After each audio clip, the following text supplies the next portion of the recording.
예, 오늘 하나님께서 우리에게 주시는 말씀은 에베소서 4장 17절에서 19절까지입니다. 에베소서 4장 17절에서 19절까지 말씀입니다.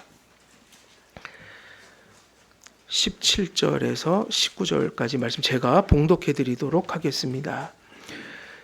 그러므로 내가 이것을 말하며 주 안에서 증언하노니 이제부터 너희는 이방인이 그 마음에 허망한 것으로 행함같이 행하지 말라.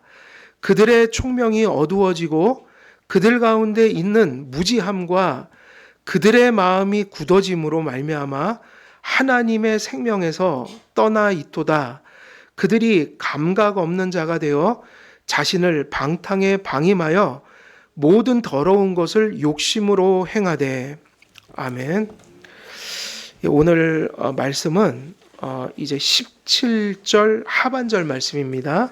우리가 지난 시간까지 설교했던 내용이 그러므로 내가 이것을 말하며 주 안에서 증언하노니, 이게 지난주까지 말씀 전한 것이고요.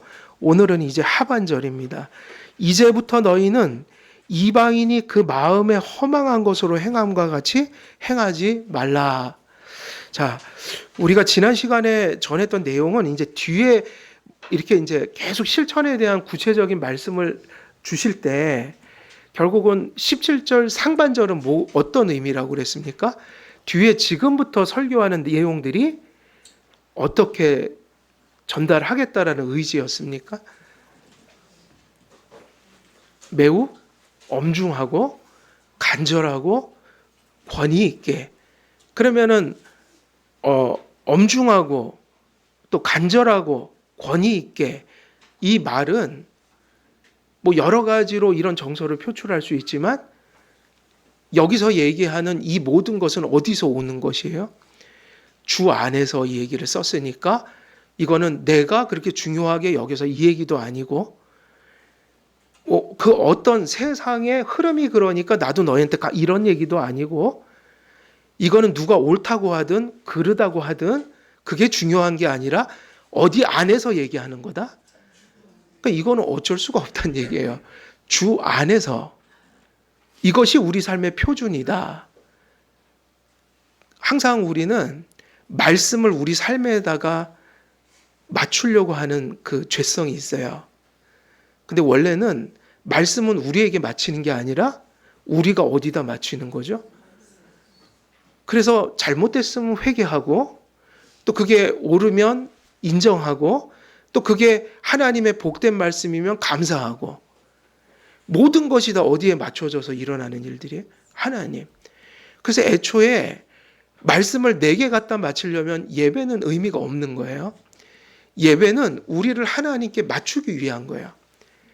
우리가 죄인이라는 것도 내가 죄인이라는 게 막 느껴지면 회개해야 하는 게 맞나요? 하나님 말씀이 죄인이라고 하니까 회개하는 게 맞나요?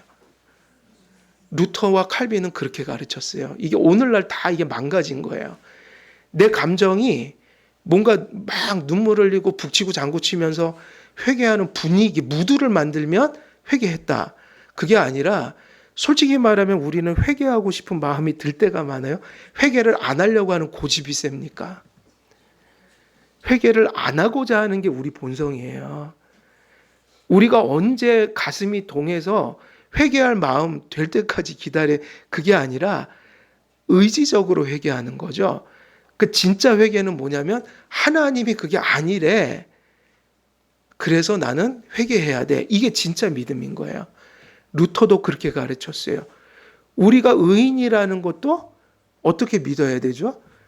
내가 뭘 좀 잘하고 정서가 좀 좋고 뭐 이런저런 환경이 막 열리면, 그게 아니라 내가 잘하든 못하든 예수님을 진실이 믿으니까 성경에 보니 너 같은 사람을 하나님이 의롭다고 하셨어.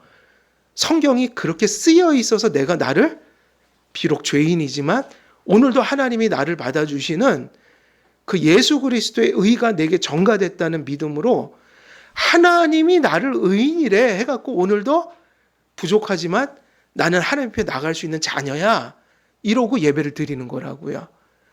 내 감정 따라 드리는 게 아니에요. 항상 하나님 말씀에 근거해서 예배를 드리는 거예요. 왜냐하면 우리의 감정은 너무너무나 너를 띄어요. 좋다가 나쁘다가 감정적으로는 되게 믿어지다가 감정적으로는 어느 날 안 믿어져요. 감정적으로는 맨날 우리가 못 믿죠. 하나님 사랑 안 하시는 것 같죠. 근데 우리는 하나님이 이처럼 세상을 사랑하사 독생자를 주셨으니 이 말씀을 읽을 때마다 기억할 때마다 그지 하나님이 믿는 자를 향해서 내가 이처럼 세상을 사랑하사 이 말씀을 기록해 놓으셨으니까 하나님 말씀은 오류일 수가 없으니까 오늘 하나님이 그렇다 하니까 나는 하나님이 나를 사랑하는 것을 나는 믿을 거야. 이게 진짜 믿음인 거예요. 이러면 좋죠.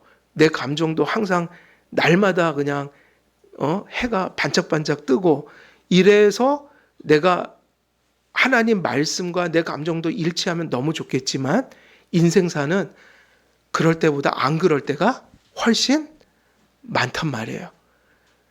그래서 내 감정을 따라 믿으면 안 되고 뭐를 따라 믿어야 돼요? 말씀이에요. 말씀. 그래서 종교개혁자들이 로마 천주교에 하도 그것이 인본주의가 인간적인 방식으로 인간의 소견을 따라 예배드리니까 오직 어디로 돌아가자고 했나요? 예, 이 말씀이 신학이 아니에요. 실천적으로 와닿아야 돼요. 적용이 돼야 돼요. 하나님의 말씀을 의지적으로 따르는 게 옳은 거예요.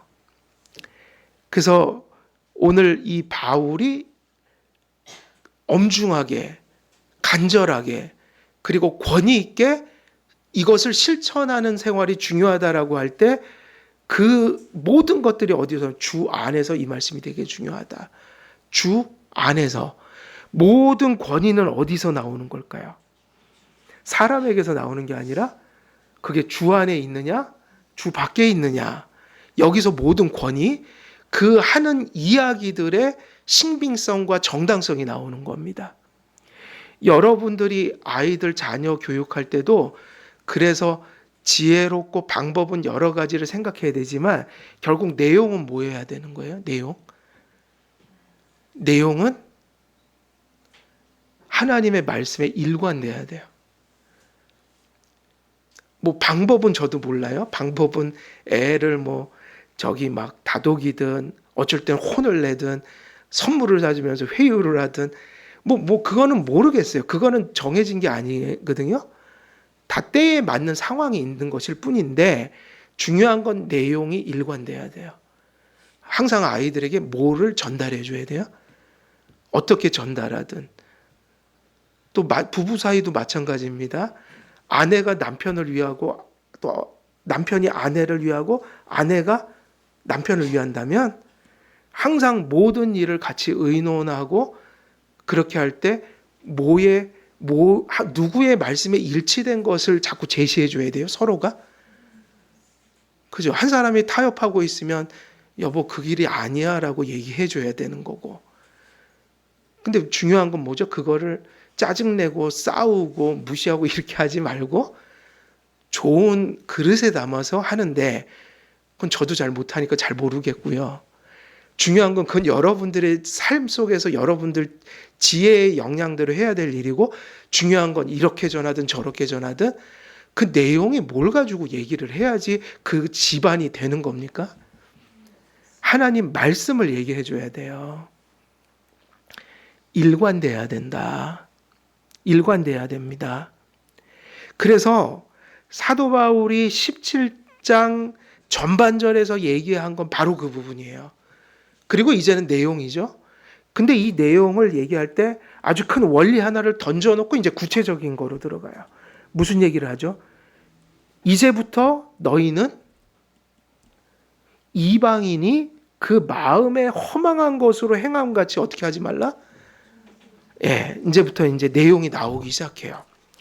자, 바울은 성경의 교의를 믿고 인식한 성도들의 실천을 강조할 때, 근데 이 실천 얘기하면 자꾸 이 도덕주의에 빠진 분들은 도덕만 얘기하거든요. 그 얘기가 아니죠. 우리가 얘기한 건 도덕이에요. 구속의 진리예요. 기준이. 복음이잖아요. 그리고 복음을 받은 자들이 어떻게 살아가라가 어디 써 있다고 그랬죠? 복음을 믿었고 구원받았으니 이제 구원받은 자가 살아가는 원리와 표준을 가르쳐 주는 게 뭐죠? 예? 율법이요. 그래서 복음과 율법이 합쳐져서 전체가 뭔 거죠? 하나님의 말씀이요. 그런데 우리가 이렇게 얘기할 때도 조심할 게 우리가 율법을 그냥 도덕으로 봅니까? 율법은 원래 도덕의 그런 그 축소될 수가 없고 첫째는 하나님의 말씀이면서 언약의 법이고 예배의 법이고 삶의 법이니까 한마디로 총체적으로 하나님 백성이 살아가는 원리라는 큰 폭이 있는 거예요. 단지 도덕 교과서가 아니란 말이에요. 그러니까 우리가 이 실천을 얘기할 때 이게 더 정확해요. 단지 도덕성이 아니라. 그래서 이거 잘못 전하면 이게 숨막히는 얘기가 되는 거죠. 이렇게 하면 안 되고 도덕을 포함하지만 도덕보다 높고 깊고 풍성한 의미가 담겨서 이렇게 얘기하는 게 더 맞아요. 율법은 언약이고 그리고 그 백성이 하나님께 드려야 할 예배의 원리이며 총체적인 삶의 윤리성이다. 이렇게 하면 이것이 실천이라고 하는 것은 사도 바울이 먼저 이 얘기를 먼저 한 거잖아요. 구원, 복음, 예정, 칭의, 성화 이런 것들. 구원. 근데 이걸 받았다. 아, 이제 받았으니까 옛사람이 된 거예요? 새 사람이 된 거예요? 새 사람이라는 얘기 좋은 얘기잖아요? 그러면 그게 무슨 얘기인가? 이걸 어떻게 표현하면 제일 좋은가? 모든 것을, 살아가는 모든 영역을 한마디로 표현, 누구 중심적으로 보라는 거예요? 이런 거 있잖아요. 나도 자꾸 어떻게 보려고 하고 살아요. 여러분은 하나님 중심으로 나를 봐요? 자기 중심으로 나를 봐요? 그래서 병드는 거예요. 이게 그래서 둘 중에 하나에 빠지는데 죄. 하나님이 없이 나를 자꾸 보니까 교만해지든지 하나님 없이 나를 보면 교만해지죠. 다 내가 잘해서 사는 것 같고 딴 사람보다 나는 늘 우월한 것 같고 근데 성경에서 보면 인간은 다 똑같아요. 죄인일 뿐이에요. 그리고 또 뒤집어 얘기하면 너무 나는 소중해져요. 그런 인간을 하나님이 사랑해 주셨고 구원해 주셨다. 오늘도 섭리해서 뭔가 의미 있는데 쓰시려고 이끌어가고 계신다. 겸손하게 희망을 가져요. 나에 대해서. 그래서 여러분 대부분 마음이 병들고 고통스러워하는 게 저도 인생 살아보니까 거의 그것 때문에 왔어요. 내 자의식. 맨날 나를 괴로워하는 거야. 여러분 가끔 누구를 원망하잖아요. 뭐 세상 원망하고 부모 원망하고 자식 원망하고 남편 원망하고 아내 원망하고 근데 사실은 그 원망하고 있는 게 누구를 잘못 보고 있는 거예요. 그게 자아상이 잘못돼서 그러고 있는 거예요. 내가 건강해지면 그 원망의 깊이가 낮아져요. 물론 인간인지를 안 하고는 살 수 없는데 그래서 그 얘기예요. 전에 그 5.18 피해자가 이 얘기를 하는데 제가 그런 뭐 정치적인 얘기하는 게 아니라 깊이 새겨들었어요.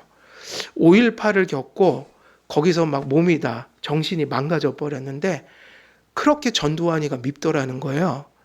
근데 미워하는데 바로 그분이 얘기하니까 의미가 있어요. 이건 우리가 얘기하면 의미가 없고요. 우리가 그렇게 얘기하는 게 쉽죠. 그러나 그걸 당해본 사람은 어떻겠냐면 내 자식이 듣고 내 인생이 망가졌는데 그 얘기는 자기가 하는 거고 그분들이 해야지 우리가 하면 안 돼요. 그렇게 하십시오 하면 건방진 얘기예요. 그 고통을 당하는 분들에게. 이게 많은 거예요. 그분이 했기 때문에 의미심장해요. 야, 그놈을 미워했더니 내가 똑같이 돼가더라. 미움이 깊어지는 만큼 내가 악마처럼 내 마음이 거칠어지고 계속 인격이 파괴되더라. 그래서 이 얘기를 하더라. 용서했다. 용서했다. 근데 왜 용서했을까요? 더 이상 그 지옥에서 살고 싶지 않아서. 그를 미워하는 내가 무슨 삶을 살아야 되는 거예요? 지옥 같은 삶을. 그래서 용서했대요. 결국 누구를 위해서 용서한 거예요? 자기를. 그죠? 가만히 보면 용서는 내가 가장 편안해지는 상태가 되기 위한 가장 지름길이에요. 용서를 안 하는 순간 계속 괴로워요. 누굴 미워한다는 게 누굴 괴롭히는 걸까요? 자기예요. 여러분 그거 생각해야 돼요. 손해입니다. 누군가를 미워하잖아요. 그 내가 미워하고 있는 사람은 알아요? 몰라요? 내가 미워하는 걸. 그 사람은요 2다리 쭉 뻗고 알고 있어요. 근데 내가 미워하는 거예요. 그러니까 계속 힘든 건 누구밖에 안 힘들어요? 나예요. 내가 살려고 용서하는 거라고요. 내 자아상이 하나님 중심으로 생각하지 않으면 사실은 나를 위해서 산다고 하지만 나를 파괴하면서 사는 삶을 살게 돼요. 그래서 나라는 존재가 하나님 앞에서 날 보지 않으면 교만해지든지 또 뭐에 빠질까요? 교만의 반대는 뭐죠? 절망과 열등감이에요. 열등감이 많을수록 내 마음은 병들어 있는 거예요. 제가 예수님 믿기 전에는 비록 좀 일찍 믿었지만 인생을 잘 모를 때 믿었지만 가만히 보면 그때 왜 이렇게 교만했는지 어렸을 때도 지가 무지 착한 존재인지 알고 살고 근데 또 가만히 생각하니까 저는 중3 때 방황을 많이 했어요. 그 방황은 이런 방황이 아니에요. 뭐 사고치고 혼자 이렇게 소갈이하는 방황이 있죠. 그 부모님도 모르고 나만 아는 왜 그렇게 어린 놈이 염세적이고 저는 혈서도 쓴 적이 있어요. 혈서를 써갖고 중학교 때 책상에다 붙여놨어요. 아, 왜 그랬지? 그 자해하는 거예요. 이게 망가져 있으니까. 어리지만 원죄가 있어요, 없어요? 그래서 제가 고2 때 얼마나 회개했는지 몰라요. 죄가 뭔지를 조금 알았어요. 어렸지만. 그게 죄였다는 거예요. 비관하고 염세주의로 가고 그러니까 그게 결국 다 누구 탓하고 산다는 얘기예요. 남 탓. 사회에 대한 증오심 뭐 이런 거 피해의식 결국 그거를 뭐 혈서를 써갖고 붙이고 이랬는데 열등감 그리고 또 뭐죠? 결국 열등감을 가지면 뭐에 빠져요? 절망. 근데 이게 열등감과 절망이 많으면 절대 타인을 내버려 두지 않아요. 열등감과 절망이 많으면 나보다 조금 나은 상황에 있는 사람을 반드시 어떻게 하게 돼 있어요? 질투해요. 그리고 증오해요. 미워해요. 그게 무슨 얘기냐면 교만만큼이나 아주 못돼 먹은 것이 뭐예요? 절망하는 심령이에요. 그러니까 절망인데 그게 열등감 갖는 거 있잖아요. 비교하고. 아니죠. 그 사람 인생은 그 사람 인생이에요. 그래요, 안 그래요? 그리고 그 사람이 소유한 건 누가 하나님의 주권대로 주신 거예요? 하나님의 주권대로. 그러니까 모든 사람이 하나님이 주신 하나님의 어떤 선한 뜻 가운데 다양하게 살고 있을 뿐이에요. 그러니까 우리의 다름은 죄 빼놓고는 다 뭐로 봐야 돼요? 그냥 다양함. 그리고 하나님 섭리죠. 나도 무슨 섭리가 있어서 지금 이러고 있는 거고 또 때가 되면 또 섭리가 있어서 좋은 날도 있는 거고 흐린 날도 있는 거고 이러고 살아야 되는데 하나님이 없어져 버리면 지극히 오만해지거나 지극히 어떻게 해줘요? 열등감과 절망에 쌓여 살게 된다. 그게 무슨 얘기냐면 여기서 보면 뭐라고 그랬죠? 너희 이방인이 그 마음에 허망한 것으로 그랬잖아요. 안 믿는 사람들 중에도 생명은 없지만 도덕적 수준 안에서 착한 사람도 있고 나쁜 사람도 있고 기독교인도 보편가치 속에서 도덕성이 그만하게 살아가지만 그러나 이게 있습니다. 불신자가 가진 전형적인 성품이 있고 신자가 가져야 되는 전형적인 성품이 있어요. 비록 나타나는 게 불신자만 뭐 대단한 건 아니어도 이들은 생명이 없고 우리는 생명이 있으니까 전형적인 삶의 원리가 같아요, 달라요? 달라서 교회는 자꾸 말씀을 전하는 거예요. 세상하고 똑같이 살지 말라고요. 그걸 부정할 수는 없어요. 우리가 아무리 부족해도 불신자일 수는 없는 거예요. 우리가 아무리 세상 사람들이 아무리 잘났어도 예수 안 믿는 사람이 예수님 믿는 사람만 갖는 걸 가질 수는 없는 거여서 이 시대에는 이걸 다 혼돈스럽게 만들어 버렸다고요. 구별을 짓지 않고 살아간다. 그러니까 결국 실천하면서 살아가는 게 무슨 의미죠? 단지 도덕성이 아니라 이 실천은 단지 도덕이 아니라 이게 더 맞는 거죠. 모든 영역에서 누구 중심적인 생각을 하고 살아가는 거예요. 마음을 품고 다시 말하면 누구 중심적인 내 인격성을 가지라는 거예요. 하나님 중심적인. 이게 모두가 다 불완전하잖아요. 죄성이 있잖아요. 그래서 우리는 그것이 자라가도록 노력합시다. 이 얘기를 하는 거죠. 완전하라는 얘기가 아니라. 그래서 성도의 실천 근거와 동기를 지금 사도 바울은 인간의 행위와 노력으로부터 출발하지 않아요. 우리 기독교는 성경은 실천 따로 믿음 따로 있는 게 아니라 믿음이 뭐를 난다고 가르쳐요. 그래서 복음이 없는 곳에는 기독교인의 삶이 있을 수 없고 혹시 예수를 안 믿고 교회 생활 잘하는 분이 있다면 그분은 그냥 도덕가인 거예요. 그래서 교회 일은 할 수가 없어요. 이거 중요한 얘기입니다.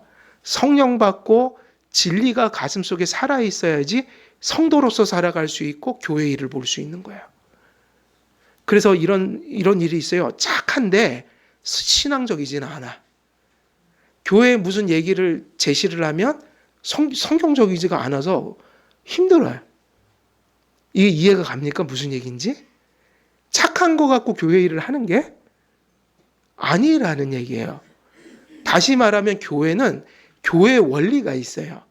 그거는 거듭나야 되는 거고 성화의 영이 임해야 되는 거고 하나님 말씀을 믿는 믿음이 있어야 성도로서의 삶이 나타난다는 거예요. 그래서 많은 이 오늘날의 교회들이 교회를 목양하고 운영할 때 세상에서 경험한 것을 가지고 교회에서도 하려고 하는 경향들이 나타나더라. 가만히 들어보면 그게 회사에서 혹은 저 세상에서 살면서 터득한 삶의 비결이에요. 근데 그런 거 가지고는 교회 삶을 살아갈 수가 없습니다. 그래서 세상 지혜와 누구의 지혜가 다른 거예요? 하나님 지혜가. 세상의 지혜로 교회는 예배드리고 생활하는 곳이 아니에요. 그건 어디서 와야 되냐면 복음을 믿고 거듭난 자들이 말씀을 들으면서 터득한 지혜들인 거예요. 이것은 생명에 속한 것들이에요. 그래서 사도 바울은 전제가 없는 진공 상태에서 무능하고 연약한 인생에게 하늘에 속한 진리 실천을 요구하지 않습니다. 항상 실천을 내던지는 게 아니에요. 그럼 율법주의가 되고 세상하고 다를 바 없는 교회가 돼요. 항상 실천을 얘기할 때 뭘부터 얘기했죠? 하나님의 구속의 진리를 얘기했고 교리를 얘기했고 그걸 믿으라고 얘기했고 그걸 믿으니 이렇게 살라고 얘기를 하니 실천이 안 된다면 어디로 가라는 얘기일까요? 기독교적인 삶이 안 돼요, 내가. 그러면 이건 삶의 문제로부터 시작하면 안 되고 내가 예수를 정말 믿는가를 다시 원점으로 가서 믿음을 다시 다잡아야 돼요. 청교도들 책을 보면 엄청 센 얘기를 많이 한다고요. 항상 막 그 높은 삶의 기준을 제시해요. 근데 청교도들이 왜 그 가치가 있냐면 그들은 실천을 얘기하고 있는 게 아니라 어디로 가라는 얘기를 하고 있는 거죠. 믿음을, 복음을. 하나님이 우리 안에 존재하시고 일하셔야 우리가 할 수 있다는 거예요. 근데 하나님이 우리 안에서 일하시고 우리 안에 거하시는 수단이 뭐냐면 우리의 인격 속에서 나온 진실한 뭐죠? 믿음. 그래서 우리 기독교는 믿음으로 가지 행위로 얘기하는 게 아니에요. 그 실천의 문제는 어디서 오는 거죠? 세상은 실천의 문제는 실천에서 온 거예요. 근데 교회는 실천에 문제가 있으면 뭘 묻는 거예요? 믿음을 묻고 있는 거예요. 그래서 실천에서 이상한 일이 생기면 하나님 똑바로 믿고 계십니까? 이걸 자꾸 묻는 거라고요. 믿음의 문제예요. 그래서 여러분도 어디로부터 출발해야 되는 거예요? 항상 실천하시려면 누구를 꼭 믿어야 돼요? 예수님이요. 아주 중요한 얘기예요. 실천하면서도 누구를 생각하면서 실천하는 게 기독교적 실천이에요? 오늘도 예수님, 저는 죄인입니다. 예수님이 붙들어 주셔야지 삽니다. 이 순간에도 함께 해주세요. 그러면서 노력하는 거야. 이게 믿음이지 도덕성으로 뭘 하려고 하고 내 본성으로 뭘 하려고 하면 안 되는 거죠. 사도 바울이 엄중하고 간절하고 권위 있게 권고하고 있는 이 실천 생활은 그러니까 뭐로부터 시작하지 않을까요? 하라, 두 이렇게 하지 않는다는 거예요. 항상 뭐로 시작해요? 빌리브, 믿어라, 믿으라고 그러시는 거예요. 그래서 항상 우리는 우리 자신을 평가할 때 내가 자꾸 이상한 짓을 하고 있다. 하나님, 제가 하나님을 지금 믿고 있는 겁니까? 이렇게 가면 정상으로 해결이 돼요. 그러니까 삶이라는 게 여러분 자꾸 구체적인 뭔가 이게 수학 공식 내듯 1 더하기 1은 2야 이렇게 삶에 일어나는 상황들 있잖아요. 뭐 부부 간에 자녀들 부모 간에 또 회사 가서 또 내 환경이 자꾸 꼬여갈 때 여러분 그 답이 있어요 없어요? 사실은 답이 없는 게 더 많아요. 그래서 아무리 그걸 캐고 분석해도 사실은 답이 없이 가다가 해결도 되고 또 어쩔 때 해결도 안 되고 뭐 이게 인생이거든요. 그래서 기독교인들은 그걸 가지고 풀어갖고 사는 게 아니에요. 이것저것 다 따져갖고 이 세상에 상담가들이 많지만 상담가들도 모든 답을 가지고 있진 않아요. 왜냐하면 그럴 수밖에 없죠. 사실은 인생과 세상은 누가 끌고 가는 영역이 있기 때문이에요. 하나님. 내가 할 일이 있고 누가 하실 일이 있어요?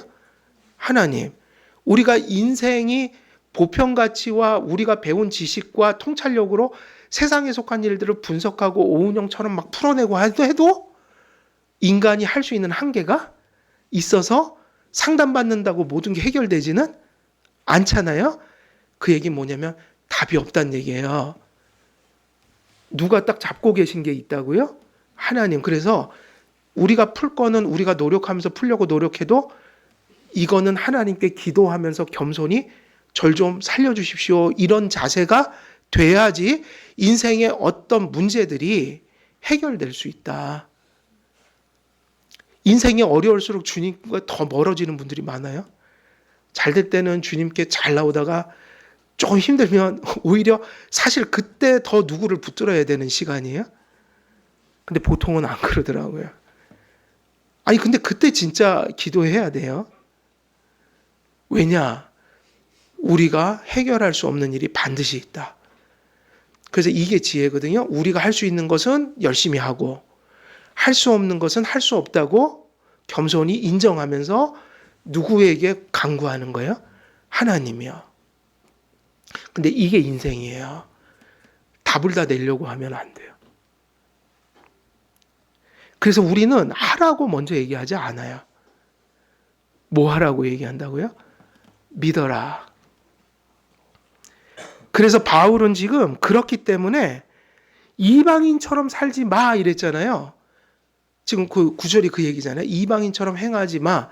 이 얘기는 너희들 막 이거 하고 저거 하고 막 이 얘기 먼저 하는 게 아니라 너희는 하나님을 믿으니 누가 아니라는 얘기예요. 이미 이방인이 아니다. 믿음 얘기를 하고 있어요.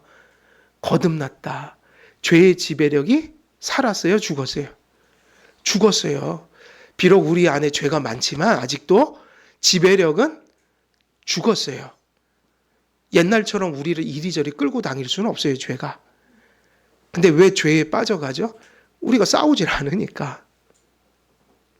그래서 무슨 얘기하는 거죠? 바울은 존재, 이거부터 얘기하는 거예요. 빙. 해라 이 얘기가 아니라 하나님이 다 아셔요. 해라 해도 못할 사람 아시고 해라 하면 할 사람 다 아시는데 그래서 사실은 성경에 쓰여진 모든 것들은 불신자들은 1000번을 읽어도 이해를 못해요. 누가 이걸 이해하는 거죠? 두려워도 하고 슬퍼도 하고 또 고뇌도 하고 그러면서 또 이 말씀이 위로가 되고 힘이 돼서 주님을 또 쫓아가고 그게 누구냐? 믿는 자. 그 빙 얘기한다. 이방인 그 얘기는 뭐냐면 지금 반대로 얘기하고 있는 거예요. 대조하면서 우리 것을 드러내주는 거예요. 너희들은 누구가 아니다? 그게 뭐냐면 빙. 빌리브가 나왔잖아요. 그러면 믿음. 그러면 이제 믿는 자들은 반드시 뭐가 바뀌어요? 존재가 바뀌잖아요. 빙. 여기로부터 얘기하지 하라부터 얘기하지 않아요. 돼야지 뭘 하죠. 그래서 열린 예배는 잘못된 거예요. 구도자적 예배. 믿는 자가 대상이어야지 안 믿는 자 전도하는 건 나가서 전도하고 전도 방식이 있는 거지 예배는 언약 백성들만이 드릴 수 있는 거라서 연극하고 뭐 그딴 짓 하면 안 돼요. 여기서. 뭘 믿는 자들에게 연극해갖고 그러고 연예인들 와서 비유나 맞춰주고 그게 아니라 말씀대로 예배를 드려야죠. 왜냐하면 불신자가 대상이 아니에요. 예배는. 언약 백성들이 대상이거든요. 그래서 아무나 예배를 드릴 수 있는 게 아니에요. 그래서 이 모든 걸 뒤집어 생각하면 되게 편해져요. 우리가 말씀 전하면 세상이 지금 악하고 세상은 당연히 이방인들이 살아가는 삶과 거듭난 자가 살아가는 원리가 같아요? 달라요? 다르잖아요? 그러니까 당연히 초대교회 때부터 주님 오시는 날까지 세상에 우리가 들어갔을 때는 불편함이 있을까요? 없을까요? 있죠? 하나님이 하라는 것도 있고 하지 말라는 것도 있는데 꼭 세상은 반대가 많거든요. 근데 그때 그거를 힘들어요, 괴로워요 이렇게 표현하면 안 돼요. 아니 감사해야죠. 빙이 바뀐 걸 어떻게 해요? 빙이 바뀌었으니까 이방인들이 좋아하던 것들이 이젠 우리가 좋아할 수가 없으니까 하나님 말씀을 듣고 세상에 나가서 살 때 그 다른 원리가 충돌하면서 마음에 불편함이 오고 힘듦이 오는 건데 힘드니까 이제 더 이상 그 얘기 하지 맙시다. 그 생각을 이제 하지 말고 좀 내려놓고 교회에선 그 얘기하고 밖에선 그거 버리고 세상처럼 살아갑시다 하면 그게 기독교인이란 말이에요.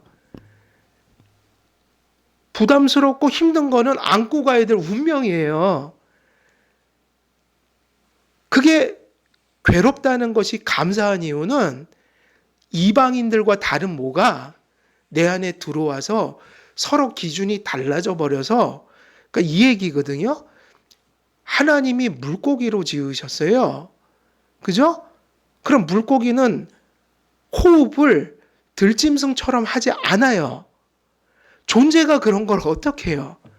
그러면 하나님이 그래서 어두운 세상 속에 뭐를 지어 놓으신 거예요? 지금 여기다가? 교회를. 교회는 성도들에게 뭐와 같아야 되냐? 물고기가 어디서 사는 거예요, 그냥? 그래서 하나님이 쓰라리지만 하나님이 쓰라린 말씀을 여기서만 들을 수 있는 거고 또 세상 사람들이 생각할 수 없는 한없는 감사의 평안의 기쁨의 그 소식을 교회에서만 들을 수 있다. 거기에 적합하게 반응하는 게 복인 거죠.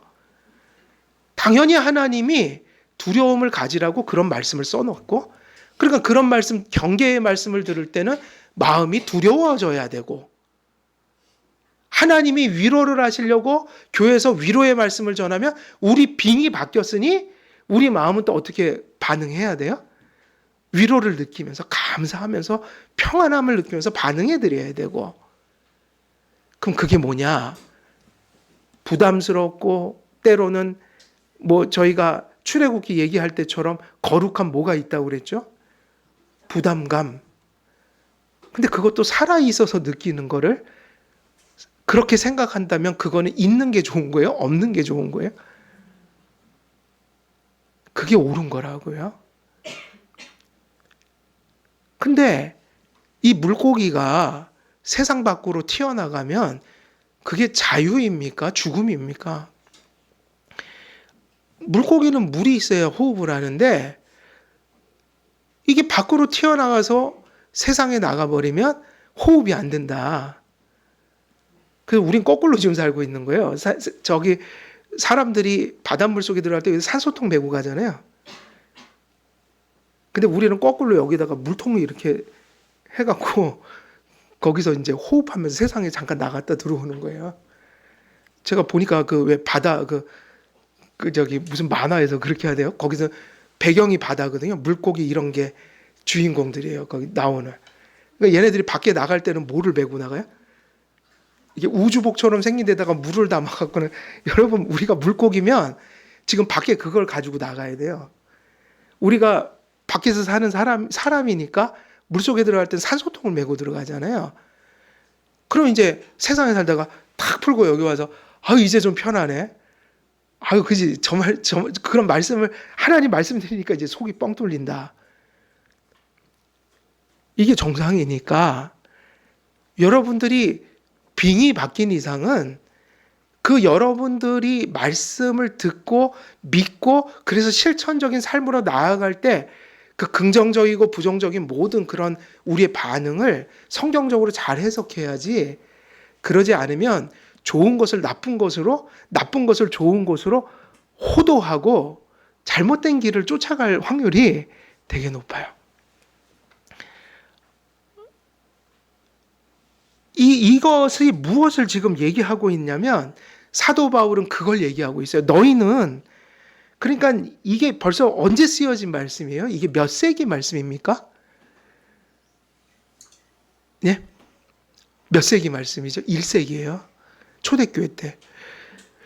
우리만 이렇게 사는 게 아니라 초대교회 때 모든 성도들이 이렇게 살다가 순교도 당했고 짐승의 밥도 됐고 십자가에 거꾸로 매달려 죽기도 했고 그들의 직장을 잃기도 했어요.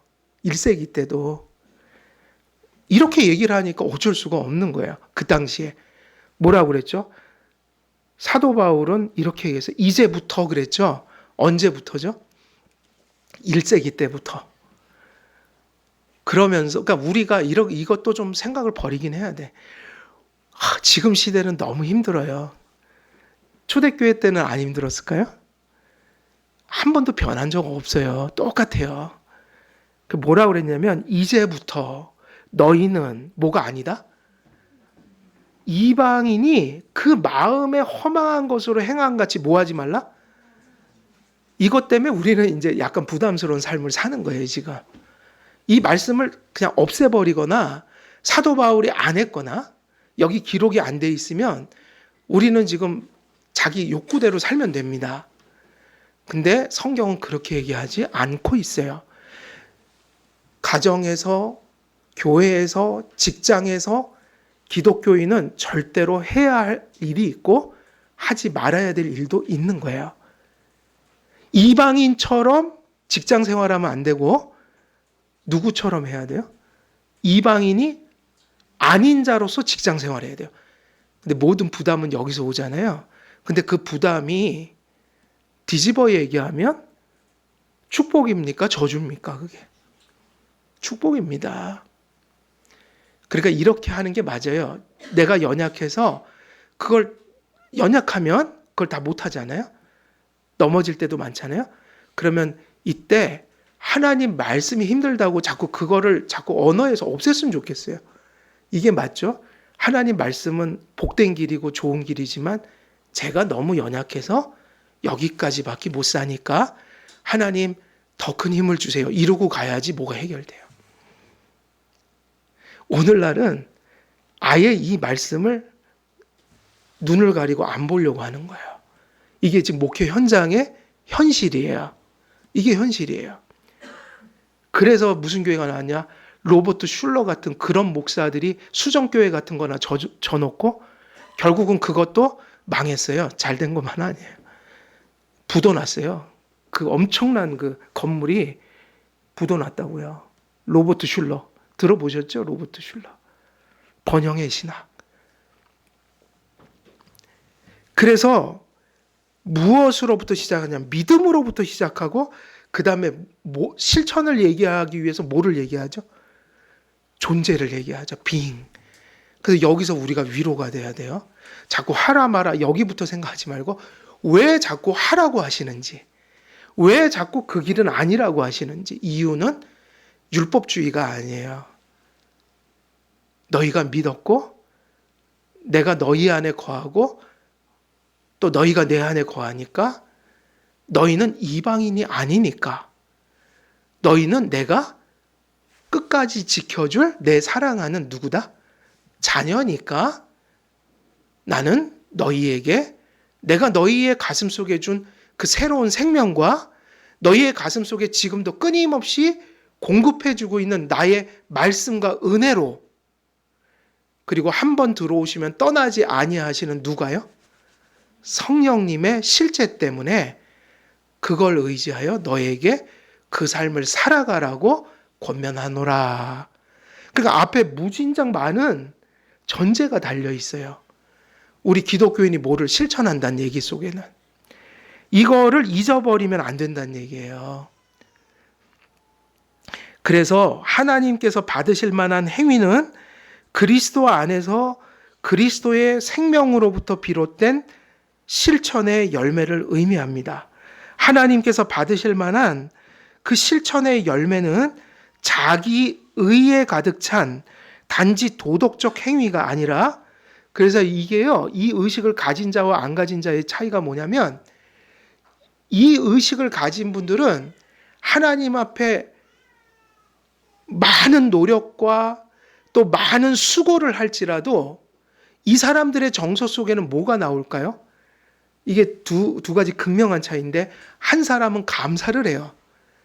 자기가 수고해놓고 자기가 희생해놓고 그거를 하는 자기를 바라보면서 뭘 한다고요?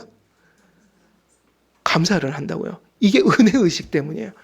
이게 내 안에서 온 게 아니라 내 안에 계신 예수가 행한 내 인격을 통해 보여주시는 하나님의 놀라운 능력이다. 그래서 이 복음은 뭐라고 그랬죠? 로마서에서 이 복음은 우리에게 구원을 주시는 하나님의 뭐다? 능력이다. 그래서요, 그 1세기에 보면 순교한 사람들 있죠. 순교보다 더 큰 희생이 있을까요? 없을까요? 목숨을 내놓는 것보다 더 큰 건 없잖아요. 근데 그 순교자들이 이러고 죽었을 것 같아요. 이렇게 죽었을 것 같아요. 제가 주님께 이 목숨까지 드립니다. 잘 보세요. 여기 불타고 있어요, 지금. 이거 내 소원까지 이거 불타고 있습니다, 하나님. 이거 기억하세요. 이러고 이제 가면 제가 청구합니다. 이러고 죽은 사람은 순교할 수가 없죠. 순교자 중에 이런 사람이 있을 수가 없죠. 타들어가는 자기 살을, 그 살냄새를, 그 탄냄새를 맡으면서 하나님, 저같이 벌레 같은 존재가 주님의 영광에 이 죽을 수 있는 그 결단하게 하시고 또 힘을 주셔서 이 모든 순교의 두려움을 이겨낼 수 있는 마음 주셔서 하나님 너무 감사합니다. 벌레 같은 내가 순교할 기회를 주셔서 감사합니다. 사실은 그러고 다 죽었다고요. 순교자 열전을 읽어보세요. 자랑이 아니라 뭐라고요? 감사라니까요. 왜냐하면 아까 얘기했죠. 실천 자체가 어디서 오는 거예요? 주님의 복음과 믿음으로부터 그가 베푸신 생명의 변화가 우리가 이런저런 그것도 죽을 때까지는 보잘것 없는 또 날마다 죄도 지으면서 그나마 행하는 행위가 우리의 행위인 거예요. 어디서 실천을 자랑하냔 말이에요, 우리가. 있을 수가 없는 일이에요. 그래서 성령의 은총으로 거듭난 성도에게 나타난 행위요, 그리스도의 용서의 피로 씻겨진 믿음의 행위를 의미합니다. 그러므로 사도 바울이 권한 실천은 거듭나고 성화되어 변화된 존재에서 나타난 행위입니다. 그래서 이제 이 얘기가 되게 중요한 거예요.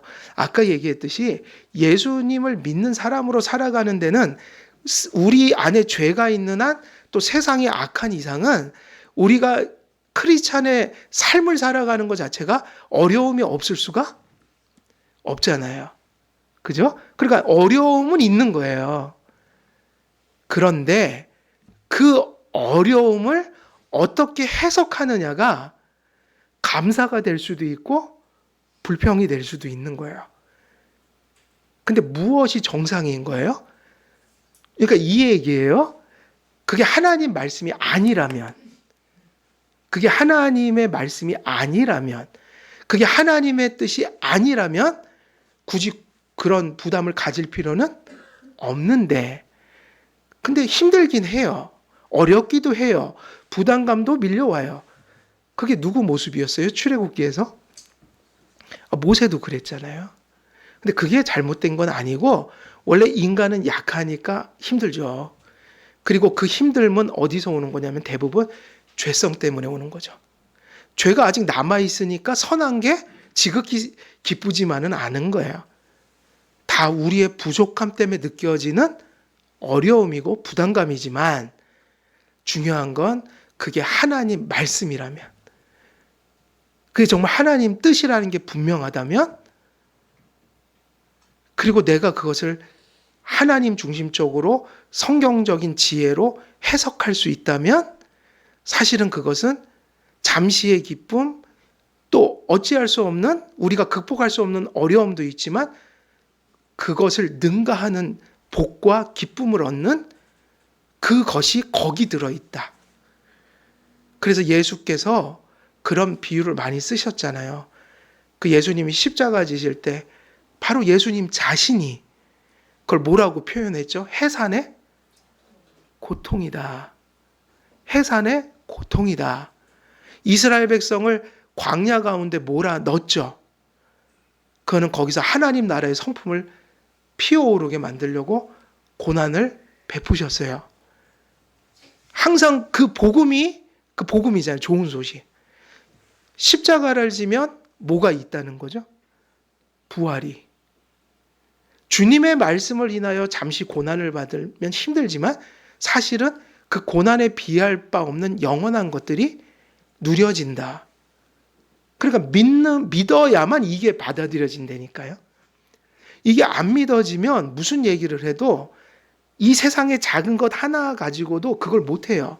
왜냐하면 안 믿어지니까. 이건 없는 거니까. 그리고 내가 살면서 사실은 한 번도 경험해보지 못한 거니까 나는 아무래도 천국을 얘기하든 뭐를 얘기하든 그거보다는 콩깍지 하나가 더 좋은 거예요. 현실적으로. 그게 누구의 삶이었죠? 그게 바로 에서의 삶이었어요. 팥죽 한 그릇에 뭘 팔아먹었다고요? 그래서 여러분 세상 살면서 좀 그런 기계도 있어야 돼요. 평소 때는 아무 문제 없지만 어떤 상황이 오면 요게 내 하나님과 나의 그 믿음의 명예에 훼손이 될 수 있는 일들이 있잖아요. 평소 땐 괜찮다가 갑자기 상황이, 그러면 야, 내가 하나님 믿는 자라는 걸 저 사람들이 아는데, 그리고 하나님께 이게 누가 될 일인데 조금 힘들고 희생하더라도 내가 이 명예와 하나님의 영광 지키자. 이런 기계가 좀 있어야 한다. 완전할 수는 없지만 타협하다가도 아유 그래도 이건 아니지. 이게 뭐냐면요, 에서의 삶의 반대. 팥죽 한 그릇, 아유 이거 하나에 내가 장자의 명분을 팔아먹을 수는 없지. 내가 예수님의 명예를 실추시킬 수 없지. 이런 마음이 있잖아요. 이게 누구의 마음이었죠? 야곱의 마음이었어요. 에서는 팥죽 한 그릇에 과감하게 타협할 수 있는 인간이었어요. 모든 걸 다. 팥죽 한 그릇에. 그게 그 얘기예요. 좀 힘들지만 믿음이란 건 그렇게 만드는 거잖아요. 이게 좀 힘들지만 이렇게 가는 게 내게 복이 되지. 사실은 이게 은혜인 거지. 아니야, 이렇게 하는 게 궁극적으로는 잘 되는 길이야. 이 믿음이 있어야지 그걸 선택할 거 아니에요. 조금 힘들더라도 아니야, 이렇게 가는 게 궁극적으로는 내게 잘 되는 일이 될 거야. 근데 이 믿음이 없으면 할 수가 없죠. 그래서 실천은 뭐가 필요한 거예요? 믿음이요. 엄마 아버지가 바른 얘기를 하면 자녀들은 보통 싫어하잖아요. 근데 엄마 아버지에 대한 신뢰가 있다면 지금 내가 불편해도 그거를 따라가겠죠? 이유가 뭘까요? 그 부모에게 순종하는 이유가? 신뢰 때문이에요. 무서워서가 아니라. 그래도 우리 엄마 아버지 나는 믿거든? 나는 내 친구들 얘기가 아니라 나는 우리 엄마 믿어. 왜냐하면 엄마 아빠가 얘기한 게 조금 그래 나 지금 불편하긴 하지만 그래도 분명히 저렇게 가는 게 아마 나한테 더 잘 될 것 같으니까 저렇게 얘기해 줬을 거야. 그래, 아니야, 엄마 말이 맞는 것 같아. 아빠 말이 맞는 것 같아. 이게 슬프게도 가정으로 하는 겁니다. 이렇게 들을 아이들이 별로 없죠. 가정인데 이게 맞는 거라고요. 아니, 부모를 안 믿으면 누구 믿고 살려고요? 친구들 따라가면 반드시 망합니다. 친구들 따라 친구 따라 강남 간다고 그러는데, 아니, 부모님이 여러분을 향해서 더 잘 되기를 바라는 건 부모님이지 친구가 아니에요. 좀 누구 얘기 좀 믿자고요? 하나님만 믿는 게 아니라 제발 좀 부모 얘기 좀 믿자. 근데 대부분 맞더라고요. 저렇게 가면 안 되는데. 저렇게 가면 큰일 나는데 그러면 그 일이 일어나요? 안 일어나요? 일어나던데요, 저는. 너 그렇게 옷 그렇게 입고 오면 너 감기 든다? 그럼 나중에 꼭 감기 들어요. 너 슬리퍼 질질 끌고 그렇게 오면 한 200m 가다가 나 신발 바꿔 신고 올래? 그렇게 너 운다? 진짜 바꿔 신고 오더라고요. 발 까진다고 막 아프다고. 근데 보이는 게 있어서 그래요. 근데 우리 하나님처럼 못 보니까 하나님 말씀을 해야 될 게 있고 우리가 지금까지 살아온 그 연륜 때문에 또 자녀들에게 좀 전해줄 얘기가 있고 근데 다 이게요. 하나님이든 자녀들, 우리 크리스찬이든 자녀들이든 그 말 따라가는 실천은 어디서 나오는 거예요? 믿음과 신뢰 때문에 쫓아온다고요. 똑같은 거예요. 애들도 믿으면 부모님 말씀 좀 들을 테고 신뢰를 안 하니까 안 듣는다고요. 근데 좀 우리도 입장 바꿔서 하나님을 좀 그렇게 생각해요. 내가 하나님 자녀인데 하나님이 우리 아버지신데 그 말 따라가서 잘못될까 싶은 거예요. 잘못되는 일은 없습니다. 제가 부모님 얘기했지만 부모님들은 오판할 수 있어도 하나님은 오판할 수가 없으셔요. 그런 싫든 좋든 편하든 어렵든 주님 말씀 따라가는 게 살 길이고 내게 있어 가장 잘 되는 길이다. 이게 뭐라고요? 이게 믿음인 거죠. 우리에겐 이 믿음이 필요하고 이 믿음이 있어야만 이후에 이어지는 모든 실천 사항들을 크리스찬들이 뭐 할 수 있죠? 실천할 수 있게 된다. 오늘 여기까지 말씀을 좀 전하겠습니다. 그래서 오늘 말씀을 정리하면 오늘 이 구절은 무엇이 이제 시작되는 구절이에요? 실천 사항. 그런데 이 실천 사항을 이방인들과 크리스찬을 대조했잖아요. 이 얘기 속에 뭐가 담긴 거냐면 그리스도인의 예배와 삶의 실천은 인간 속에서 나올 수 있는 게 아니어서 그래서 뭐가 강조되냐면 믿음을 강조하고 있다는 거예요. 그러니까 여러분이 예배를 바르게 드리고 그리스도께 실천하는 삶을 살려면 믿어야 됩니다. 하나님을 신뢰해야 합니다.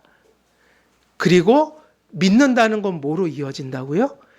믿는 거는 이것과 분리될 수가 없는데 믿으면 여러분은 이미 옛사람이 아니고 새 사람이에요. 그래서 여러분은 하나님 믿고 빙이 바뀌어서 존재가 바뀌어서 새 사람이 되어서 이제 무엇을 할 수 있는 존재가 됐으니까요. 새로운 삶을 살아갈 수 있는 삶이 되었다는 것을 자의식을 확신을 가지고 사셔야 돼요. 그래서 그 믿음과 새 사람 된 그 하나님이 주신 그 새 존재에 대한 인식과 확신이 여러분으로 하여금 이런저런 일을 실천하게 만들고 때로는 또 연약해서 그것을 범했을 때 우리가 회개할 수 있는 힘을 거기서 얻을 수 있다. 그래서 여러분들은 이제 더 이상 불신하는 이방인들이 아니라는 의식을 가슴속에 확신하고 충만히 갖는 거. 여기서 실천이 이제 시작된다는 거. 이걸 오늘 본문에서 전해드리고 있는 겁니다. 이런 의식과 믿음이 충만하여 여러분 안에 하나님께서 말씀하신 그 실천이 실제가 되는 그것이 풍성해지는 그런 은혜를 받아 누리시기를 우리 주 예수 그리스도의 이름으로 간절히 축원드립니다. 살아계신 하나님 아버지, 오늘도 말씀을 통하여 기독교인의 삶의 실천이라는 것이 어디로부터 가능하고 또 어떻게 우리들 안에 나타나는지 아버지 전하였습니다. 우리 안에 하나님을 향한 믿음이 더하여지게 하시고 확신이 더하여지게 하시며 그 믿음 안에서 변화되고 또 새롭게 된 우리 자신을 믿음으로 잘 바라볼 수 있도록 또 깨달을 수 있도록 그리하여서 그 실천의 그 영역 속으로 우리가 파고 들어가 그 삶을 살아낼 수 있도록 하나님 선히 인도해 주옵소서. 감사드리오며 우리 주 예수 그리스도의 이름으로 기도드리옵나이다. 아멘.